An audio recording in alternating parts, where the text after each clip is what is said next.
Hello, मेरा नाम है अभिषेक और स्वागत करता हूं आप सभी का हमारे प्यारे से चैनल पे जिसका नाम है जेआर कॉलेज। तो कैसे और आप सभी लोग, आई होप आप लोग एकदम बढ़िया होंगे, आप लोग की पढ़ाई एकदम बढ़िया चल रही होगी। सही है। तो जैसा कि आपको पता है कि इस चैनल पर एक बार फिर से हम हमारे 11th और 12th स्टैंडर्ड के बच्चों को पढ़ा रहे हैं। सही है, कॉलेज चैनल है तो कॉलेज के बच्चों को हम लोग पढ़ा रहे हैं। एक बार फिर से क्यों बोल रहा हूं, क्योंकि एक बार ऑलरेडी हम लोग ने हमारे जो मेन चैनल है जेआर ट्यूटोरियल्स करके उसके ऊपर आप लोग का सिलेबस कंप्लीट किया हुआ है। कुछ लेसन 11th स्टैंडर्ड के रह गए थे बायोलॉजी के, मुझे पता है, बट इस चैनल पे हम लोग वो सारी की सारी चीजें कंप्लीट करने वाले हैं। एक एक लेक्चर कंप्लीट करने वाले, एक एक लेसन कंप्लीट करने वाले। समझ में आ रही बात? ठीक है। जैसा कि आपको पता है कि हम लोग ने लास्ट लेक्चर से हमारे 11th बायोलॉजी का हम लोग ने 7th चैप्टर शुरू किया था जिसका नाम क्या है, दैट इज सेल डिवीजन। सही है, सेल डिवीजन कह लो, सेल साइकिल कह लो। इस चैप्टर को हम लोग ने शुरू किया था हमारे लास्ट लेक्चर से। मैंने आपको बताया हुआ था कि काफी सारे बच्चों का रिक्वेस्ट आ रहा था, काफी सारे बच्चे मुझे डीएम में मैसेज कर रहे थे कि सर 11th का इस लेसन को स्टार्ट करो, ये लेसन हमारे एग्जाम में आने वाला है। सही है। तो मैंने जो 6th लेसन था उसको छोड़ के 7th लेसन को स्टार्ट कर दिया। टेंशन मतलब इसका जो बायोमोलिक्यूल वाला जो लेसन है जो आपका स्किप हो रहा है, टेंशन मतलब इसके बाद हम लोग उस लेसन को स्टार्ट करने वाले हैं। सही है। तो जिन बच्चों को डर लग रहा था कि सर बायोमोलिक्यूल्स गायब कर देंगे, ऐसा नहीं है। सारे लेसन को, सारी चीजों को हम लोग कवर करने वाले हैं इस चैप्टर, इस चैनल के ऊपर। सही है, समझ में आ रही है बातें? सही है। तो स्टार्ट करते हैं बच्चों आज का लेक्चर स्टार्ट करने से पहले आपको एक बात बता दूं कि अगर आपने अभी तक हमारे जेआर ट्यूटोरियल्स का एप्लीकेशन नहीं डाउनलोड किया है तो जरूर से जाकर प्ले स्टोर के ऊपर से डाउनलोड कर लेना। अगर आप आईफोन यूज करते हो तो ऐप स्टोर के ऊपर से डाउनलोड कर लेना। सही है। वहां पर आप लोग को काफी सारे क्वेश्चन पेपर देखने मिलेंगे, नोट्स देखने मिलेंगे आपके स्टैंडर्ड के लिए और साथ ही साथ और भी कई सारे स्टैंडर्ड्स के लिए। तो अगर आपके भाई बहन कोई दूसरे स्टैंडर्ड में होंगे, 12th में होंगे, 10th में होंगे, तो आप लोग को वहां पे उनके भी नोट्स देखने के लिए मिलेंगे। और हाँ, 10th स्टैंडर्ड के लिए एक बहुत ही बेहतरीन कोर्स वहां पर चल रहा है, दैट इज हमारा एक बैच लॉन्च हुआ है वहां पे। अगर आपके कोई भाई बहन या फिर कोई दोस्त 10th स्टैंडर्ड में है तो वो बैच को परचेस करके वहां से भी स्टडी कर सकता है। वहां पे काफी सारे मटेरियल हम लोग अवेलेबल करवा रहे हैं, साथ ही साथ हर लेक्चर बाय लेक्चर चीजें वहां पे आप लोग को मिल रही हैं। सही है। मैं भी आप लोग को पढ़ा रहा हूं वहां पे, साइंस 2 पढ़ा रहा हूं 10th स्टैंडर्ड को। सही है। तो अगर आप कोई आपका कोई भाई बहन, कोई भी आपका रिश्तेदार को या फिर आपका कोई दोस्त 10th स्टैंडर्ड में होगा तो जरूर इसे एक बार जेआर ट्यूटोरियल्स का जो एप्लीकेशन है उसका जो बैच है वो रेफरेंस जरूर से करना, रेफर जरूर से करना। ठीक है, समझ में आई बात? ठीक है। तो चलो स्टार्ट करते हैं आज का लेक्चर। एक और बात आप लोगों को बता दूं कि अगर आप लोगों को कोई भी डाउट होता है बायोलॉजी में आपको कोई भी सवाल पूछना है, कोई भी डाउट हो रहा है, सही है, तो आप लोग आ सकते हो मेरे इंस्टाग्राम पे। ये मेरा इंस्टाग्राम का आईडी है, आप लोग यहाँ पे आ सकते हो, अपना प्यार बरसा सकते हो, मुझसे कोई भी बातें कर सकते हो, जो भी आपके डाउट है वो आप यहाँ पे आके मुझसे पूछ सकते हो। सही है। या फिर अगर आपको मेरी टीचिंग में कोई इंप्रूवमेंट चाहिए, कोई फीडबैक आप लोग को देना है तो वो भी आप यहाँ पर आकर दे सकते हो। या फिर आप लोग को मेरे पढ़ाने का तरीका पसंद आता है तो वो भी आप यहाँ पे मुझे आके बता सकते हो। यार मुझे तो अच्छा ही लगेगा ना अगर मेरे बच्चों को सब कुछ समझ में आ रहा है तो। सही है। तो इसी के साथ चलो स्टार्ट करते हैं आज का ये लेक्चर। ये लेक्चर नंबर 2 है। लेक्चर नंबर 1 मैंने ऑलरेडी अपलोड कर दिया था इसके पहले। सही है। तो अगर जिस भी बच्चे ने लेक्चर नंबर 1 मिस कर दिया है देख लेना, बहुत इंपॉर्टेंट लेक्चर है, इंट्रोडक्टरी वीडियो बनाई थी मैंने। आज इस लेक्चर में बच्चों हम लोग स्टार्ट करने वाले हैं माइटोसिस की स्टडी। ठीक है। माइटोसिस को डीपली समझेंगे, देखेंगे कि आखिरकार माइटोसिस में हो क्या रहा है, कार्योकाइनेसिस क्या है, साइटोकाइनेसिस क्या है, प्रोफेज क्या है, एनाफेज क्या है, टेलोफेज क्या है, मेटाफेज क्या है, सब कुछ एकदम डिटेल में आज हम लोग स्टडी करने वाले हैं। समझ में आई बात? ठीक है। तो चलो स्टार्ट करते हैं। देखो लास्ट लेक्चर में मैंने स्टार्ट कर दिया था ये लेसन, मैंने आप लोगों को पढ़ाया था कि why the cell cycle important, ये सारी बातें हो गई थी। सही है। फिर मैंने आपको बताया था बच्चों सेल साइकिल के बारे में। सेल साइकिल क्या होती है? सेल साइकिल बच्चों एक सेल के अंदर एक कंटिन्यूअस डिवीजन हो रहा है। ठीक है, एक कंटिन्यूअस चेंजेस हो रहा है जिसकी वजह से आपका एक सेल 2 सेल में कन्वर्ट हो जाएगा। समझ में आई बात? ठीक है। सेल्स के अंदर एक कंटिन्यूअस चेन फॉर्म में डिवीजन हो रहा है। मान लो एक आपका सेल है, अब इस सेल के अंदर कंटिन्यूअस कुछ ना कुछ चेंजेस आ रहा है जिसकी वजह से ये सेल क्या हो जाएगा बच्चों, आपका 2 सेल में डिवाइड हो जाएगा। ये एक सेल आगे चल के 2 सेल बना लेंगे। फिर सिमिलरली ये इन सेल्स के अंदर वापस सेम प्रोसेस चलेगी, जो प्रोसेस इसके अंदर चली थी वही प्रोसेस इनके अंदर भी चलेगी और ये भी आगे चल के क्या करने लगेंगे, डिवीजन करने लगेंगे और इससे भी आगे चल के और 2 सेल्स का फॉर्मेशन होगा। सही है। तो मतलब एक साइक्लिक रिएक्शन चल रही है, पहले कुछ हुआ, फिर वहां से चीजें बढ़ी और यहाँ पे डिवीजन हो गया, फिर वही चीजें वापस शुरू हुई सेल के अंदर और वहां पे वापस उस सेल का क्या होगा, डिवीजन होगा। समझ में आ रही बात? ठीक है। तो ऐसे करके एक साइक्लिक रिएक्शन चल रही है, इसी चीज को हम लोग क्या बोलते हैं, सेल साइकिल। अब मैंने आपको बताया था आपका जो सेल साइकिल है वो 2 पार्ट में डिवाइडेड है। जिन बच्चों ने लास्ट वाली लेक्चर वीडियो देखी है उनको पता होगा। सही, ये बात है। क्या मैंने बताया था? मैंने आपको समझाया था कि ये जो सेल साइकिल है बच्चों ये आखिरकार 2 पार्ट्स में डिवाइडेड है। 2 पार्ट्स में डिवाइडेड है। एक था बच्चों आपका इंटरफेस, जिसे हम लोग प्रिपरेटरी फेज भी कह रहे थे। एक है आपका इंटरफेस, जिसे हम लोग प्रिपरेटरी फेज भी कह रहे थे, मतलब आपका सेल साइकिल जो सेल डिवीजन होने वाला है उसकी प्रिपरेशन, जितनी भी प्रिपरेशन है, जो भी प्रोटीन का फॉर्मेशन करना है, जितने भी सेल ऑर्गेनेलीज का डुप्लीकेशन करना है, वो सब कुछ इस फेज में होने वाला है। समझ में आ रही बात? ठीक है, तो interface is a preparatory phase, हम लोग लिख सकते हैं ये क्या है, प्रिपरेशन फेज है। यहां पे सारी की सारी प्रिपरेशन हो रही है। जैसे मैंने आप लोग को एग्जांपल देके समझाया था ना, जैसे आप लोग को 2 घंटे की एग्जाम देनी होती है, लास्ट एकदम लास्ट टू लास्ट में सिर्फ 2 घंटे की 3 घंटे की एग्जाम देनी होती है, बट उस 2 या 3 घंटे के एग्जाम के लिए आप पूरे साल प्रिपरेशन करते हो। सही है, आप पूरे साल थोड़ी थोड़ी चीजें पढ़ते रहते हो, थोड़ा टाइम देते रहते हो, तो मतलब पूरे साल आप प्रिपरेशन करते हो, और एक्चुअल में जो भी आपका जो एग्जाम देने का टाइम आता है वो सिर्फ छोटे से फेज का होता है। सही है, तो सेल साइकिल में भी कुछ ऐसा ही है। सेल का जो एक्चुअल डिवीजन है वो बहुत ही कम टाइम का, बहुत ही लिमिटेड टाइम का है, लेकिन जो ज्यादा समय लगता है सेल को, वो किस फेज में लगता है, प्रिपरेटरी फेज में, यानी कि इंटरफेस में। क्लियर है? अच्छा, दूसरा टाइप क्या है? दूसरा है बच्चों एम फेज। दूसरा फेज क्या है? दूसरा फेज इज एम फेज, और एम फेज के अंदर बच्चों एक्चुअल रिडक्शन होती है। एक्चुअल रिडक्शन कह लो या फिर एक्चुअल डिवीजन होती है, डिवीजन ज्यादा अच्छा वर्ड है। तो एक्चुअल डिवीजन कहां पे होगी? आपकी एम फेज के अंदर होगी। समझ में आ रही बात? समझ में आ रही बात? मतलब आपने जो एग्जाम दिया वो ये फेज है, आपका एक्चुअल जो एग्जाम देना है, मतलब आपका जो एक्चुअल पूरे पढ़ाई का एक कंबाइलेशन क्या है, वो आपका एग्जाम है। तो आप उस 2 घंटे के अंदर एग्जाम दे रहे हो, बट उस 2 घंटे के एग्जाम के लिए आप पूरे साल प्रिपेयर कर रहे हो। समझ रहे हो? तो प्रिपरेशन फेज हमेशा ज्यादा टाइम का होता है। एक सेल साइकिल बच्चों 24 आवर्स तक चलती है।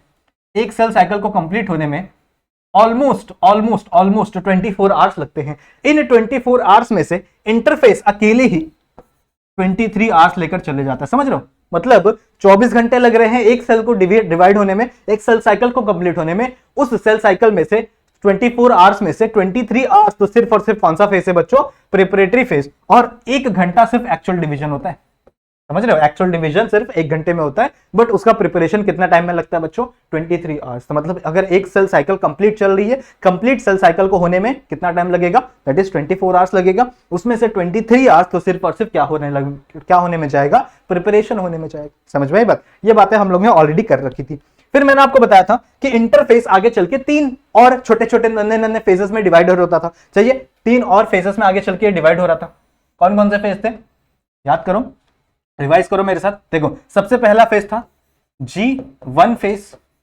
G का मतलब क्या था? आप इसे ग्रोथ फेज कह लो या फिर गैप फेज कह लो। ठीक है, ग्रोथ फेज मतलब इसके अंदर बहुत सारी चीजें ग्रो होने वाली है, बहुत सारी चीजें डेवलप होने वाली है। जैसे अगर मैं G1 फेज की बात करूं तो जितने भी सेल ऑर्गेनेलीज हैं, कुछ सेल ऑर्गेनेलीज को छोड़ के मोस्ट ऑफ द जो सेल ऑर्गेनेलीज हैं वो G1 फेज में क्या हो जाते हैं? डुप्लीकेट हो जाते हैं। क्यों? क्योंकि देखो, अगर आप सेल डिवाइड करोगे, अगर आपको एक सेल से 2 सेल्स का फॉर्मेशन करना है, तो आप ऐसा तो नहीं करोगे ना कि एक सेल को मैंने माइटोकॉन्ड्रिया दे दिया और दूसरे सेल को वो बिना माइटोकॉन्ड्रिया के घूम रहा है। ऐसा तो नहीं कर सकते हम लोग। मतलब मुझे दोनों सेल को माइटोकॉन्ड्रिया देना पड़ेगा, मुझे दोनों सेल को क्लोरोप्लास्ट देना पड़ेगा, मुझे दोनों सेल को एंडोप्लाज्मिक रेटिकुलम देना पड़ेगा। सही है? मैंने अभी पढ़ाया था ना 5th लेसन में, ये सारी चीजें भूले तो नहीं हो ना? सही है, ये सारे के सारे सेल ऑर्गेनेलीज हैं। तो इसका मतलब अगर मुझे सेल डिवीजन करना है तो उसके पहले मुझे सेल ऑर्गेनेलीज को क्या करना पड़ेगा? डुप्लीकेट करना पड़ेगा। 2 सेल ऑर्गेनेली बनाने पड़ेंगे और उन 2 सेल ऑर्गेनेली को एक एक सेल के अंदर हम लोग क्या करेंगे? ट्रांसफर करेंगे। तो मोस्ट ऑफ द जो सेल ऑर्गेनेली है बच्चों, वो कहां डिवाइड होते हैं, कहां पे मल्टीप्लाई होते हैं? दैट इज आपके G1 फेज में। क्लियर है? तो आपका G1 फेज बहुत इंपॉर्टेंट है। साथ ही साथ यहां पे बहुत सारे आरएनए का फॉर्मेशन होता है। mRNA, tRNA, rRNA, जितने भी आरएनए हैं वो भी आपके G1 फेज के अंदर ही बनते हैं। समझ में आ रही बात? और क्या होता है इसके अंदर? इसके अंदर बच्चों सेल साइकिल जो सेल का साइज है वो इंक्रीज हो जाता है। सेल की जो साइज है वो इंक्रीज हो जाता है। अब क्यों इंक्रीज हो रही है? देखो, पहले नॉर्मल सेल के अंदर एक माइटोकॉन्ड्रिया रखा हुआ था, एक क्लोरोप्लास्ट रखा हुआ था, एक गोल्जी एपरेटस रखा हुआ था और एक आपका एंडोप्लाज्मिक रेटिकुलम रखा हुआ था एक सेल के लिए। लेकिन अब 2 सेल बनाना है तो हमें सबको डबल करना पड़ेगा। माइटोकॉन्ड्रिया भी डबल होगा, आपका एंडोप्लाज्मिक रेटिकुलम भी डबल होगा, गोल्जी एपरेटस भी डबल होगा, लाइसोसोम्स भी डबल होंगे। मतलब जितने भी सेल ऑर्गेनेली है वो क्या होने वाले हैं? डबल होने वाले हैं। समझ में आ रही बात? ठीक है, तो डबल होने के लिए उनको स्पेस भी तो ज्यादा चाहिए। दैट्स व्हाई सेल का साइज बच्चों इंक्रीज हो जाता है। समझ में आई बात? ठीक है, तो ज्यादातर सेल ऑर्गेनेल यहां पे बनते हैं, सेल का साइज भी इंक्रीज हो जाता है। समझ में आई बात? ठीक है, ये सब होता है कहां पे? आपके G1 फेज में। मैंने बोला ज्यादातर सेल ऑर्गेनेली बच्चों, कुछ ऐसे सेल ऑर्गेनेली है जो आगे चल के रेप्लिकेट होंगे। कौन कौन से मैं आप लोगों को बताऊंगा। एक होता है सेंट्रोजोम। ठीक है, सेंट्रोजोम आप लोगों को मैंने शायद लास्ट लेक्चर में नहीं बताया था, तो अभी बता देता हूं। सेंट्रोजोम जो है वो S फेज में डिवाइड होता है। कहां पे रेप्लिकेट होता है? S फेज में। समझ में आई बात? ठीक है, S फेज में कौन सा सेल ऑर्गेनेली डुप्लीकेट होता है। अगर ये क्वेश्चन आया एग्जाम में कि एस फेस में कौन सा सेल ऑर्गेनेली डुप्लीकेट होता है, तो आपको आना चाहिए दैट इज सेंट्रोजोम। ठीक है, समझ में आई बात। सेंट्रोजोम जो है वो आगे चल के कहां पे, एस फेस में डिवाइड होता है। और एस फेस में क्या होता है बच्चों, एस फेस में होता है बहुत important that is DNA replication. DNA replication हमेशा आपको एस फेस के अंदर ही देखने के लिए मिलेगा। डीएनए रेप्लिकेशन मतलब क्या, समझाऊंगा अभी आप लोग को। देखो उसके बाद क्या है आपका थर्ड फेस है that is G2 face. G2 face, ठीक है। मैंने आपको बताया था इसमें क्या होता था, प्रोटीन सिंथेसिस हो रहा है, आरएनए का फॉर्मेशन हो रहा है, most of the cell organelle replicate हो रहे हैं। इसमें भी सेम प्रोटीन सिंथेसिस हो रहा है, बट इसके अंदर बच्चों दो ऐसे सेल ऑर्गेनेलीज थे जो अभी तक रेप्लिकेट नहीं हुई हैं, अभी तक उनका डुप्लीकेशन नहीं हुआ है। G1 फेस में भी नहीं हुआ, एस फेस में भी नहीं हुआ, तो उनका डुप्लीकेशन होगा G2 फेस में। कौन कौन से, इनका नाम पता होना चाहिए आप लोग को। एक है आपके माइटोकॉन्ड्रिया, ठीक है, एक है आपका माइटोकॉन्ड्रिया और एक है आपका क्लोरोप्लास्ट। क्लोरोप्लास्ट कहां मिलता है, प्लांट्स के पास मिलता है, ठीक है, प्लांट्स के पास क्लोरोप्लास्ट होता है। तो क्लोरोप्लास्ट और माइटोकॉन्ड्रिया कहां पे डुप्लीकेट होंगे, आपके G2 फेस में। सही है। एस फेस में कौन सा सेल ऑर्गेनेली डुप्लीकेट होगा, that is centrosome. G1 face में इन तीनों को छोड़ के जितने भी सेल ऑर्गेनेलीज है वो कहां डुप्लीकेट होंगे, आपके G1 फेस में। क्लियर है, समझ में आई बात। तो आई होप आप लोग को G1 फेस क्या होता है, एस फेस क्या होता है और G2 फेस क्या होता है वो समझ में आ गया होगा। तो मैंने यहाँ पे आप लोगों को लास्ट लेक्चर में ये सब लिखवा के दिया हुआ था। सही है, जिन बच्चों ने पढ़ा होगा उन लोग को सब पता होगा। देखो क्या क्या बताया था मैंने, सेल साइज इंक्रीज हो जाएगा। सही है। उसके बाद most of the cell organelle क्या होंगे, डुप्लीकेट होंगे। यहाँ पे देखो doubles up in this phase. उसके बाद मैंने क्या बताया था, आरएनए फॉर्मेशन, जितने भी आरएनए हैं उन सब आरएनए का फॉर्मेशन कहां पे होने वाला है, इस फेस में होने वाला है। कौन कौन से, एमआरएनए, आरआरएनए, टीआरएनए। सही है। और लास्ट में आपके कौन है, प्रोटीन सिंथेसिस। अब प्रोटीन सिंथेसिस क्यों हो रहा है, देखो प्रोटीन बहुत जरूरी है अगले फेस के लिए। जैसे एस फेस में मैंने आप लोगों को बताया डीएनए का आगे चल के रेप्लिकेशन होने वाला है। अब डीएनए जब रेप्लिकेट होगा बच्चों, तो डीएनए मतलब क्या, क्रोमोसोम आपके, ठीक है। DNA is nothing but a chromosome, कुछ ऐसा स्ट्रक्चर होता है, कुछ ऐसा स्ट्रक्चर होता है। सही है। अब इस क्रोमोसोम में सिर्फ डीएनए पड़ा है क्या, नहीं, इसके अंदर बच्चों कुछ प्रोटीन्स भी लगे हुए हैं। यहां पे मान लो ऐसे डीएनए पड़ा है आपका, ऐसे डीएनए पड़ा है, तो इस डीएनए के साथ साथ यहां पे कुछ प्रोटीन्स भी लगे हुए हैं। जैसे इस डीएनए पे लगा रहता है बच्चों हिस्टोन प्रोटीन, ठीक है। इस डीएनए पे क्या लगा रहता है, यहां पे हिस्टोन प्रोटीन लगा रहता है। तो हिस्टोन प्रोटीन क्या है, एक टाइप ऑफ प्रोटीन है। सही है। तो मुझे G1 फेस में प्रोटीन सिंथेसिस करना पड़ेगा, तभी मैं आगे चल के आरएनए का डीएनए का क्या कर सकता हूं, रेप्लिकेशन कर सकता हूं। अगर मुझे डीएनए बनाना है तो मुझे हिस्टोन प्रोटीन चाहिए। साथ ही साथ एक और प्रोटीन होता है बच्चों, जिसे हम लोग बोलते हैं non histone chromosomal protein. P लिख देता हूं, लिख लेना आप लोग आगे। नॉन हिस्टोन क्रोमोसोमल प्रोटीन क्या रहता है बच्चों, ये क्रोमोसोम के अंदर प्रेजेंट होता है और ये डीएनए को एक सपोर्ट देता है, ये डीएनए को एक स्टैंड देता है जहां पे आपका डीएनए रैप अप हो सके और इस स्ट्रक्चर के अंदर फिट हो सके। सही बात है। तो ये जितने भी प्रोटीन्स हैं इन सबका फॉर्मेशन कहां पे हो रहा है, आपके G1 फेस में। फिर आगे बढ़ा जाए, आगे भैया एस फेस का सबसे इंपॉर्टेंट काम क्या था भैया, that is quantity of DNA is doubles up. हमेशा याद रखना, कभी भी क्रोमोसोम के नंबर नहीं बढ़ेंगे, हमेशा डीएनए की क्वांटिटी बढ़ेगी। ये बात हमेशा याद रखना, बहुत बार एग्जाम में आ जाता है कि क्या क्रोमोसोम के नंबर बढ़ जाते हैं एस फेस में, बिल्कुल भी नहीं, क्रोमोसोम के नंबर सेम रहता है। अब क्रोमोसोम का नंबर किस बेसिस पे डिसाइड होता है, देखो मान लो दिस इज द क्रोमोसोम, तो क्रोमोसोम का नंबर बच्चों हमेशा उसके सेंट्रोमियर पे डिसाइड होता है। ये जो बीच वाला पोजीशन है ना, बीच वाला पोजीशन, इसको हम लोग बोलते हैं सेंट्रोमियर, ठीक है। इसको हम लोग क्या बोलते हैं, सेंट्रोमियर। कंफ्यूज नहीं होना है, बहुत सारे वर्ड्स आएंगे ऐसे सिमिलर से, जैसे अभी सेंट्रोमियर आ गया, इसके पहले सेंट्रोजोम आया था, अभी सेंट्रियोल भी आएगा आगे चल के। तो कंफ्यूज नहीं होना है, जो बताऊंगा ध्यान से सुनो, कौन सी किस जगह पे है, कौन सी चीज है। सही है। क्या बोला मैंने, आपका ये क्रोमोसोम है, इसमें ये वाली है आपकी आर्म, ये भी है आपकी आर्म, इसको एक को हम लोग पी आर्म, एक को क्यू आर्म बोलते हैं। बचपन में हम लोग ने पढ़ा था क्रोमोसोम के बारे में। सही है। तो एक पी आर्म है, एक क्यू आर्म है, और इन दोनों के बीच में क्या प्रेजेंट है, आपका सेंट्रोमियर। अब सेंट्रोमियर के नंबर पे ये डिसाइड होता है कि क्रोमोसोम के कितने नंबर हैं। अगर सिर्फ यहां पे एक सेंट्रोमियर प्रेजेंट है, इसका मतलब क्रोमोसोम कितने हैं, सिर्फ एक। मान लो मैं यहां पे एक और ऐसा स्ट्रक्चर बना दूं, अब इसके पास भी खुद का सेंट्रोमियर होगा यहां पे, तो मतलब यहाँ पे क्रोमोसोम कितने हो गए, 2 क्रोमोसोम हो गए। अब एक्चुअल में एस फेस में होता क्या है बच्चों, देखो एस फेस में इमेजिन करो, ये मैं बना रहा हूं एस फेस, ठीक है, ये आपका क्रोमोसोम घुसा किसके अंदर, एस फेस में। एस फेस में क्या होगा, डीएनए की क्वांटिटी डबल होगी, मतलब जो डीएनए यहां पे प्रेजेंट है, जो वाला डीएनए आपका इस साइड प्रेजेंट है, उसका एग्जैक्ट कॉपी बनता है इसके बाजू में, उसका एग्जैक्ट कॉपी बनता है इसके बाजू में, यहां पे समझ रहे हो, यहां पे बनेगा, इसको मिटा दूं मैं, एक सेकेंड को मिटा देता हूं, और सिमिलरली इसके बाजू में भी यहां पे भी एक एग्जैक्ट कॉपी बनेगा। तो मतलब ये वाला जो डीएनए था उसका एग्जैक्ट कॉपी यहां पे बना, और ये वाला जो डीएनए था इसका एग्जैक्ट कॉपी यहां पे बन गया, इसके साइड में बन गया, देख रहे हो, मतलब यहां पे जो भी डीएनए है वो इसके सिमिलर है, और यहां पे जो भी डीएनए है वो इसके सिमिलर है। लेकिन आप लोग एक चीज देखो, क्या सेंट्रोमियर का नंबर बढ़ा, क्या सेंट्रोमियर का नंबर बढ़ा, बिल्कुल भी नहीं, सेंट्रोमियर अभी भी एक ही है बच्चों, एक ही सेंट्रोमियर से ये चार आर्म अटैच है, समझ रहे हो, इसको हम लोग आर्म बोल रहे थे ना, तो अब 4 आर्म एक ही सेंट्रोमियर से अटैच है। तो मैं यहां पे क्या कहूंगा, यहां पे क्रोमोसोम के नंबर नहीं बढ़े, यहां पे डीएनए का कंटेंट डबल हो गया, जो डीएनए थे उनका कंटेंट क्या हो गया, डबल हो गया, क्रोमोसोम के नंबर इंक्रीज नहीं हुए।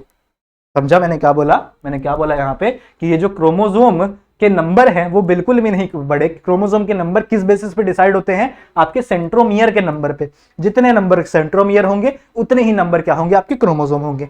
तो आपके क्रोमोसोम के नंबर नहीं बढ़े, बट आपके डीएनए का कंटेंट क्या हो गया, डबल हो गया। ये होता है आपका किसके अंदर, एस फेस के अंदर। क्लियर है। एक और चीज जो मैंने आपको नहीं बताई थी वो मैं आप लोगों को लिख देता हूं यहां पे, सेंट्रोजोम भी डबल होता है। सेंट्रोजोम एक सेल ऑर्गेनेली है जो डबल होती है किस फेस में, एस फेस में, ठीक है। तो कंफ्यूज नहीं होना है, ये आपका सेंट्रोमियर था, दिस इज सेंट्रोमियर, ठीक है। अब अगर मैं सेंट्रोजोम का स्ट्रक्चर बताऊं आप लोग को, देखो अगर मैं सेंट्रोजोम का स्ट्रक्चर बताऊं तो कुछ इस तरीके से होता है। देखो यहां पे एक ऐसा गोला सा स्ट्रक्चर है, ठीक है, और इसके अंदर 2 यूनिट रखी रहती है, एक यूनिट ऐसे सीधी, एक यूनिट ऐसे सीधी, और दूसरी यूनिट उसी के 90 डिग्री ऐसे पड़ी रहती है, समझ रहे हो। 2 यूनिट रखी है, एक यूनिट ऐसे सीधी रखी है और दूसरी यूनिट उसके 90 डिग्री पे रखी हुई है, समझ रहे हो। ये जो 2 यूनिट है ना बच्चों, इसे क्या कहते हैं, इसे कहते हैं सेंट्रियोल। ये जो छोटी छोटी यूनिट्स बनाई है मैंने इसके अंदर 2, इन यूनिट्स को हम लोग क्या कहते हैं, सेंट्रियोल। क्लियर है, समझ में आ गई बात, ठीक है। तो सेंट्रियोल क्या होता है, समझ में आ गया।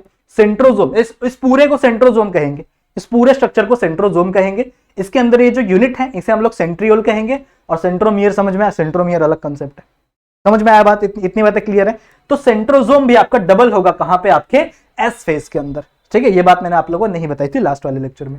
नेक्स्ट आ जाओ G2 फेस में। G2 फेस बड़ा ही सिंपल है भैया। G2 फेस में क्या होने वाला है, आपका जो माइटोकॉन्ड्रिया है और आपके जो क्लोरोप्लास्ट है वो 2 रह गए थे डबल होना, तो वो अभी आपके G2 फेस में क्या होंगे, डबल होंगे। इसके बाद बच्चों आपका न्यूक्लियस का वॉल्यूम इंक्रीज होगा। न्यूक्लियस का वॉल्यूम क्यों इंक्रीज होगा, क्योंकि पहले नॉर्मल क्रोमोसोम थे, लेकिन अब भैया यहां पे ऐसे स्ट्रक्चर लग गया। अच्छा ये नहीं बताया ना मैंने आप लोगों को, इसको सिस्टर क्रोमैटिड बोलते हैं, इस पूरे स्ट्रक्चर को सिस्टर क्रोमैटिड कहते हैं। अब इसको आप क्रोमोसोम मत कहो, क्रोमोसोम कहना गलत हो जाएगा। अब इसको आप टोटल क्या कहो, सिस्टर, मतलब ये दोनों एक दूसरे की बहने हैं, जिसके पास सेम डीएनए है तो एक दूसरे की बहन है, that is sister chromatid. Clear है। इनका यहाँ पे न्यूक्लियर का वॉल्यूम इंक्रीज हो जाएगा, क्योंकि इन ऐसे बड़े बड़े स्ट्रक्चर्स को न्यूक्लियर के अंदर रहना है तो जगह थोड़ा ज्यादा चाहिए ना, सही है। और यहाँ पे भी बच्चों प्रोटीन सिंथेसिस होगा। अब देखो G2 फेस के बाद क्या होगा, M फेस होगा।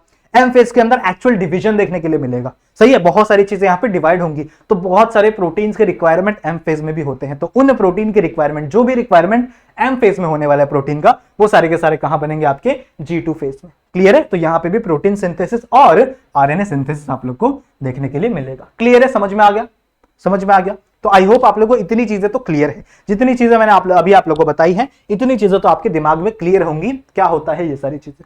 अब नेक्स्ट आ जाओ बच्चों, एक कंसेप्ट है G0 face. What is mean by G0 face, ठीक है। G0 फेस को बच्चों रेस्टिंग फेस भी कहा जाता है।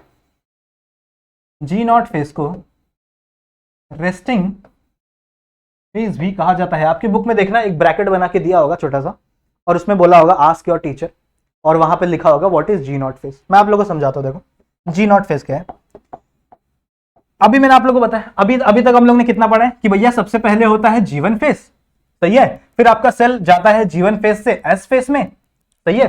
फिर S फेस से आपका सेल जाता है G2 फेस में, और G2 फेस से आपका सेल जाता है M फेस में, और M फेस में एक्चुअल आपका सेल का डिवीजन हो जाता है। और फिर मान लो यहाँ पे 2 सेल बन गए, यहां से 2 सेल बन गए, आपके एम फेस में वापस 2 सेल बन गए, सही है। और ये दोनों सेल वापस एंटर कर जाते हैं आपके कहां पे, जीवन फेस में, और ये ऐसे साइकिल आपका चलता रहता है। समझ में आ रही बात? ये सेल वापस एंटर कर जाएंगे जीवन फेस में, फिर वही सारी चीजें इस सेल के साथ भी रिपीट होगी, ये सेल का भी साइज इंक्रीज होगा, बहुत सारी चीजें इसके अंदर रिफॉर्म होगी, फिर एस फेज में आएंगे, वहां पे इसका डीएनए का जो कंटेंट है वो डबल होगा। समझ रहे हो? तो वापस ये सेल साइकिल रिपीट होती रहती है, रिपीट होती रहती है, रिपीट होती रहती है, सही है।